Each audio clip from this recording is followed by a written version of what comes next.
Number 4. Israel Keys. In February 2012, a young 18-year-old Samantha Koenig was wrapping up her workday at Anchorage, Alaska's Common Grounds coffee stand. An attractive barista, she was often approached by people throughout her shifts, but this day was different. A mid-sized man shielding his face with a ski mask came up to place an order. When Samantha finished getting the items he requested and handed it to him, the suspicious customer suddenly pulled out a gun. He barked orders at the girl, telling her to hand over money. Fearing for her life, she listened.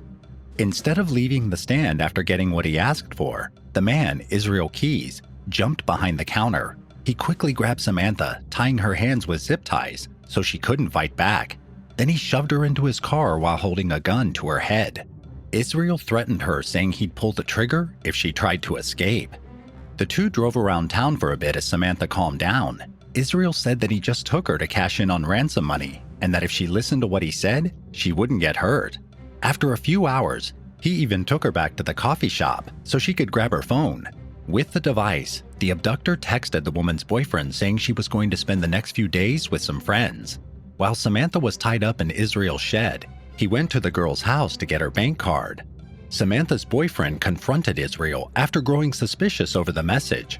Unfortunately, the situation didn't end here. Israel went back to his home and sexually assaulted Samantha. In a fit of rage, he strangled her to death. With her body rotting away in his shed, Israel booked a cruise and left town. On February 17th, weeks after the murder, he returned and wrote a ransom letter. To make things seem more legit, he put makeup on his victim's freezing cold body and tied her eyes open. The killer then took a photograph of Samantha's corpse holding that day's newspaper. Israel had no real intention of returning her body to her family, though. Once he sent the picture to her family and asked for $30,000, he cut her body into pieces and dumped Samantha in a frozen lake. The girl's family deposited the money, which they gathered through community donations, into the victim's account like Israel had instructed them to do. At the same time, police were able to pick up his trail and determine the vehicle their suspect was driving. In a traffic stop a few days later, they found Samantha's bank card and cell phone in Israel's car. The killer was finally in custody. Behind bars, authorities realized they had a much more experienced murderer on their hands than they thought. Police confirmed that Israel Keys had claimed the lives of at least 7 victims, although they believe it could be as many as 11. He was able to get away with his crime spree for so long because he had no specific target in mind, and he killed throughout the United States in multiple places. Typically, Israel would pay attention to every detail and carefully plan out his murders. The only people he didn't prey on were children and parents. As a father of a young girl himself, he likely had a soft spot for this demographic. In interviews with investigators, he admitted to having a lot of respect for other serial killers such as Ted Bundy, but called Dennis Rader, otherwise known as BTK, wimpy for saying he regretted his actions. What sent chills down people's spines was the fact that Israel simply killed because he enjoyed it. He didn't have any past trauma that would have prompted his actions. He just liked the high he got when taking someone's life. Months after his arrest on December 2, 2012, Israel took his own life while in prison. He left a suicide note which pretty much glamorized his actions, without giving a single hint to his unnamed victims. The killer just referred to them as his pretty captive butterflies. One of the reasons you probably haven't heard of him is that he asked police not to publicize information on the case in exchange for information, so his daughter wouldn't see him as a monster. We're pretty sure she grew up knowing exactly what kind of man he was, though. Number 3. The Grim Sleeper. For over 3 decades, starting in the late 90s, the streets of southern Los Angeles lived in fear of one man, the notorious Grim Sleeper. He was well known for targeting specifically black women who had drug habits while they were in vulnerable states. After having his way with the young women, the killer would murder them with a pistol or strangle them. Most of the victims' bodies were dumped in the city's back alleys, left to rot beneath garbage until an unsuspecting person stumbled upon them. Years went by without justice, or even as much as a solid suspect. The man responsible was Lonnie David Franklin Jr. During the day, he made a living as a trash collector for the city. Maybe this is how he knew where to put the bodies unnoticed. He also did some work for an LAPD station as an attendant for their garage. After the murders, police found DNA at multiple crime scenes, but after running the samples through their database, they had no matches. This all changed when a relative of the killer was discovered. The person in question was Lonnie's son.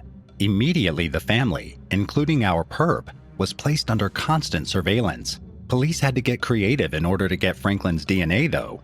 While at a restaurant one day, an investigator went undercover, pretending to be Lonnie's waiter. When the killer was finished with his meal, police took a sample from his leftover pizza crust. It was a solid match to the Grim Sleeper. In July 2010, Lonnie was finally arrested. Overwhelming evidence was found inside the man's home after a police raid. He had disgusting images and video footage of nearly 180 different girls. Even today, the fate of about 30 of the women is unknown. Despite all the photographs, police only had enough information to charge Franklin with 10 counts of murder. It's believed that he killed at least 6 more. After being found undeniably guilty in a court of law, the Grim Sleeper was handed the death sentence. Unfortunately, in March 2020, Lonnie was found dead in his prison cell. Reports say that his body had no obvious signs of trauma, so it seems unlikely that the death was self-inflicted. He died at 67 years old. The news of the killer's actions came as a shock considering the killer seemed like a normal man on the outside. He had been married for over 30 years and shared a home with his wife. It's hard to imagine how Lonnie could have hidden such a terrible secret for so long. During the trial, one of the killer's closest friends, Ray Davis, revealed that the two often talked about Franklin's kills. It's highly disturbing that Davis never reported his actions to the police. It just goes to show that you never know what people are capable of. Would you rather find out someone you know is a killer or have to kill in self-defense? Which one would be worse? Tell us in the comments below and hit subscribe while you're at it. Number 2. Pee Wee Gaskins. In 1933, Donald Gaskins was born. No one knew that the small, innocent child would grow up to be one of the worst serial killers of all time.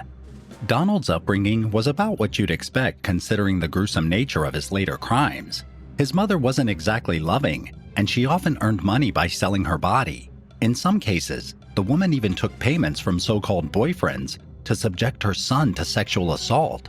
All of this, coupled with the fact that Gaskins was regularly beaten and humiliated due to his petite physical appearance, led to our killer's abnormal way of thinking.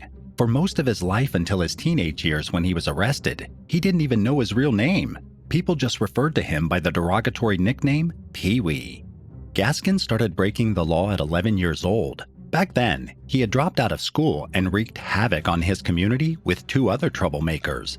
They made up a name for their little gang of terrors too, the Trouble Trio. Together, they robbed houses or stores, took joyrides in stolen vehicles, and even sexually assaulted other young boys.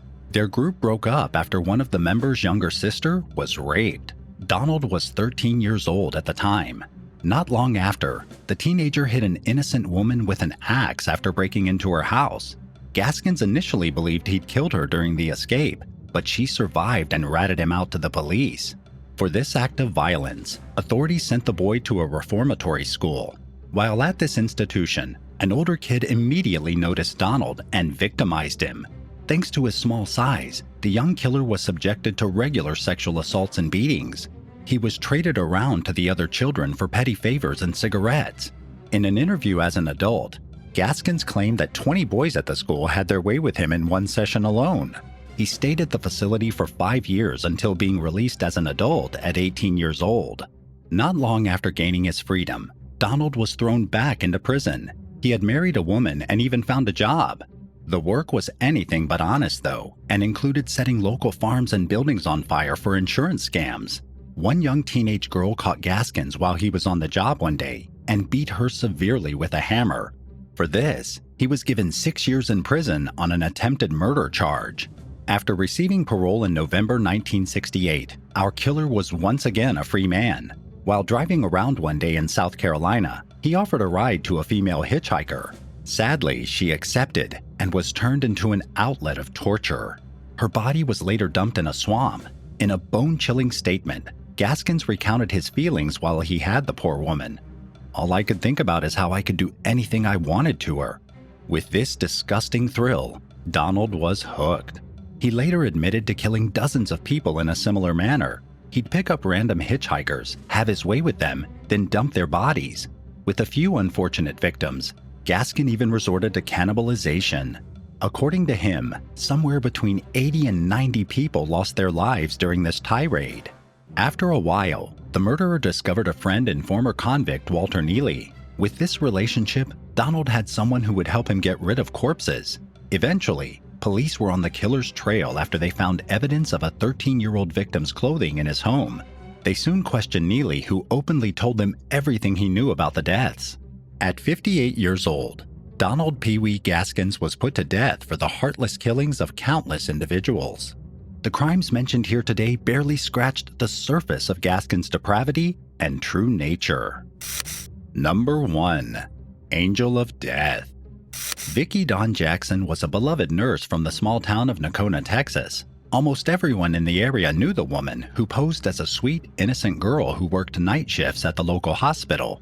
Ever since her junior year of high school, she'd been in the medical field either as an aide or full-blown nurse. She did everything for her patients, from giving them sponge baths to holding their hands as a comforting presence in sadder moments full of pain. No one could have ever guessed Vicki was a cold-hearted killer. The hospital she worked in was incredibly small. Typically, there'd only be about 15 or so patients at any given time, and Vicki would always make sure she introduced herself to every single one. She wanted them to know they could count on her if they needed help. But after December 11, 2000, the kind of help she was offering was anything but considerate. On that fateful day, it's unclear what snapped in Vicki's mind, but the 34-year-old filled a pointed syringe full of mivacurium chloride and looked for a victim. The drug paralyzes the respiratory system of those sorry enough to get it. The chloride often left people unable to breathe, and in the case of Vicki, dead. For a little over 2 months, ending in February 18, 2001, the Angel of Death, as Vicki soon became known as, killed at least 10 unsuspecting patients. It's more than likely that she took the lives of as many as 20, though. What's strange about Vicki is that she didn't specifically target anyone like killer nurses of the past have been known to do. She didn't go after terminal patients, she just wanted to kill. They were people from town that she knew and had cared for before too, some of which were the parents of her childhood friends, or even a young teenager who went to school with Vicki's own kids. Not even her dear husband's grandpa was safe from her wrath. People grew suspicious after bottles of mivacurium were found missing. The drug typically isn't fully considered lethal, since it's usually administered in small doses to help patients during intubation or to ease their muscles before surgery. Soon, all the recent deaths were linked to the substance, so investigators launched an internal investigation. They soon realized that Vicki was the only nurse who interacted with every single patient that had passed. On July 16, 2002, she was finally arrested and charged for 4 murders. 2 years later, an extra 6 charges were placed on Vicki. 6 years after her first kill in October 2006, the Angel of Death was given a life sentence for her despicable crimes. As of today, Vicki Dawn Jackson remains behind bars in the Christina Melton Crane Unit Prison in Gatesville, Texas. Thanks for watching. Do you know any other lesser-known killers we didn't mention today? Tell us in the comments below. If you enjoyed the video, be sure to subscribe to see more on Bad Badger.